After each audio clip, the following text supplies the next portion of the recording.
Chris from BattleRap.com. End of NOME 5, Mr. Beasley. Yes. Chris, what's up, man? We're back again, man. Indeed. Yes. So here we go. Let's talk about the whole weekend. First of all, in terms of how smooth it went, give me a number between 1 and 10. 3. That unsmooth? Behind the scenes. How so? I mean, it's just hectic, man. I mean, to the world, I personally, I would say 8.5, 9. Okay. You know what I mean? Yeah. I think people like the stream. Yes. They said the stream was smooth. The majority of the people said they liked the stream. According to the internet, we had the best stream ever. That's what they're saying. Okay. I mean, but hey. But so far, people like the stream. They said they got to see everything. They got to see all the battles. I'm sure there'll be a comment at the bottom of this video that says, "I didn't get to see 3.5 megaseconds of the third round of official and jazz," but you know what I mean. But overall, you've toned down your fan voice. You used to have a very strong fan voice.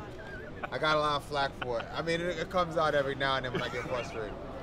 But overall, though, I think the event went smooth. I think we completed our objective to deliver a good quality stream, to have a good event with NOME.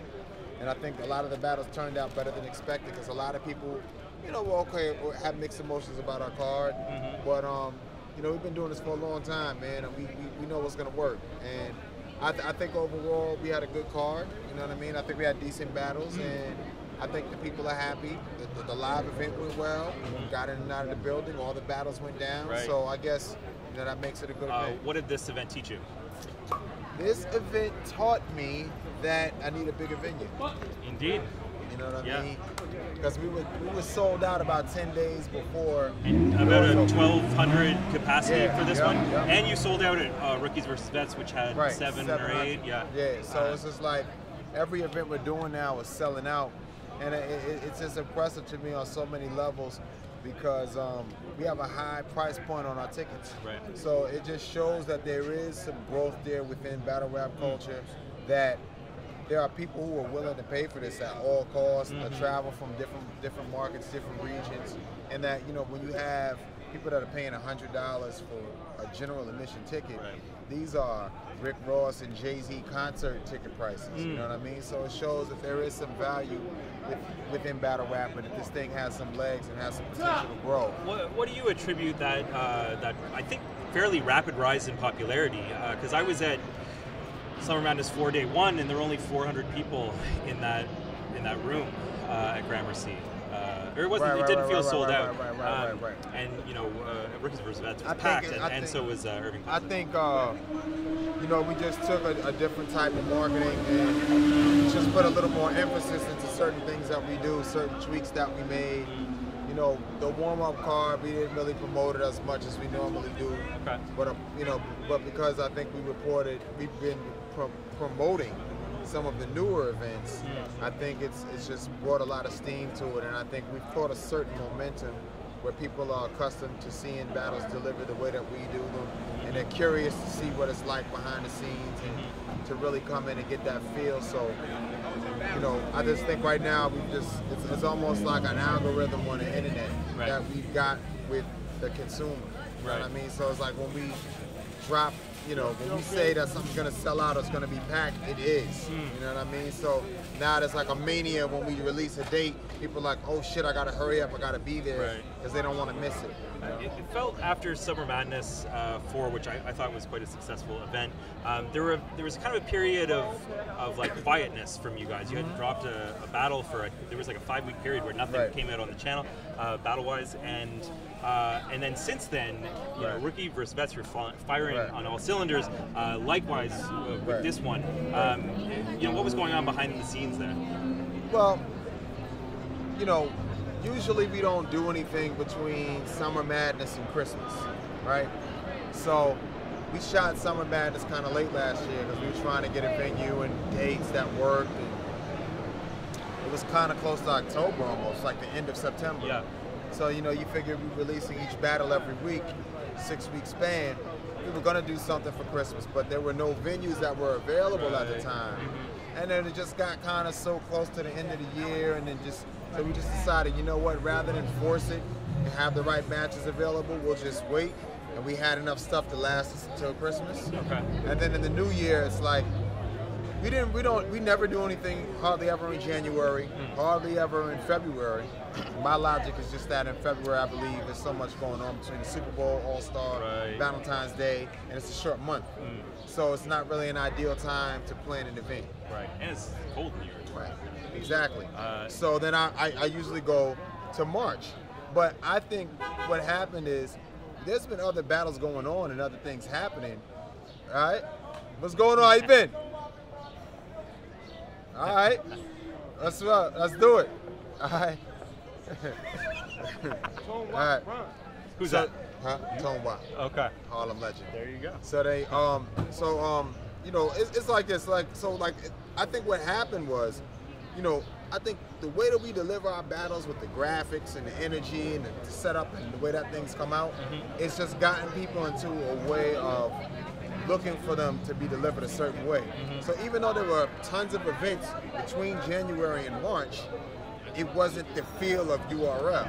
So people were like, yo, what's going on? It's quiet. It wasn't like there were no battles out, but people were saying there was no battles happening, nothing was taking place. So then when we did come back with rookies and vets. Blackout was big. Blackout in early February. Yeah. It was big.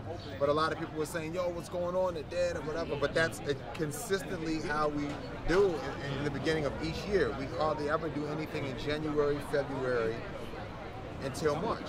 I just interviewed Smack. He said that he felt as though this is going to be the last pay-per-view that you guys do. Are you going to try and talk him out of that? I think he's speaking a little prematurely. You know, it's really hard. Like I'm going to really be evaluating it tomorrow to really try and figure out a way. I kind of have a way to do the pay-per-view even with the bootleg streams. Okay. And you know, I think there's a benefit. If you do, you're a genius. I think there's no.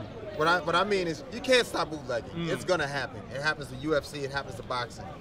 But I think that what it does, it's a plus and a negative. If you sell streams, it's positive, but it diminishes the value of the event because once all the footage is exposed, it's over and your buzz dies. Right. So it's almost like it didn't happen. So it feels like the biggest thing in the world, and once everybody sees it, watches it 11 million times, and they're excited. Within the week, no one's talking about your event anymore. You know what I mean? So I think that's what kills it, but like I said, if it sells, then it works. But I think I have a way to keep the interest. Is it?